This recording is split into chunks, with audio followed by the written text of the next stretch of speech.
It's Wednesday, time for our weekly trip to the new zoo. Neil Anderson joins us live this morning from Swamico. Hi, Neil. Hey, good morning. Well, we're here inside the animal hospital, and of course we're going to see a lot of changes. We'll talk about that soon, but one of the changes you're going to see is we've got a new red panda, and this is Zin Lee. He's a little male. He's only about a year old. He arrived on November 12th. He was actually, we had staff go out to the Toledo Zoo, and he actually came from the Binghamton Zoo out in Binghamton, New York. He's owned by the Cincinnati Zoo, but he's part of an SSP plan, a species survival plan, and he's eventually going to be paired up. We're waiting to see who they're going to send from what zoo, a young female, and hopefully then down the road we'll have a nice breeding pair again. Now, you remember we had Tybo out at the, up here in the animal hospital. Yeah. We checked his teeth and his blood work. Actually, for as old as Tybo is, his blood work looks excellent. So that's good. So he's kind of, you know, in the twilight of his career, basically, here. And you can see right now Zin Lee, you know, just a beautiful little male. You see he's eating bamboo. And that's one of the things, too, that we always supplement bamboo. And we grow bamboo out here at the zoo, and then we'll freeze it, you know, as we come into the winter.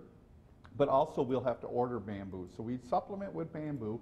They do get a diet that is just specific to them. But you can see, you know, Zin Lee is eating the bamboo.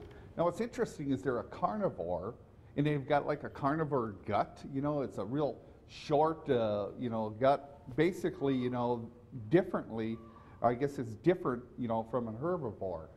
So when these guys eat, you know, they're not real efficient. You know, they may process, you know, I mean, 24% roughly of the diet that they have. Now we have a specialized pellet that also helps that out, but you can see they really like the bamboo. So we use that also as enrichment. They'll eat the leaves on that. And certain types of bamboo they really like. But like I said, they're not really efficient on that.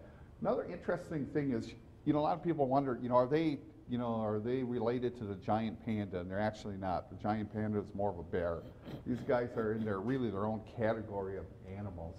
The one thing they do share is they have a little appendage that looks like a thumb. And they share that. It's actually what we call a sesamoid bone. And what that does is that kind of turns out so they can actually grab, like, say, the bamboo, and as if they're walking up in the trees and climbing, they can go ahead and grasp. But that's unique, particular to this species, and also the giant panda. But they are just beautiful, beautiful colors. You know, they're beautiful to look at, yeah. Well, you know, people like wonder red, you know, and you know they're out in the snow and all that kind of stuff. But you know, there's lichens and mosses where they are from that are of that color, so they blend right in.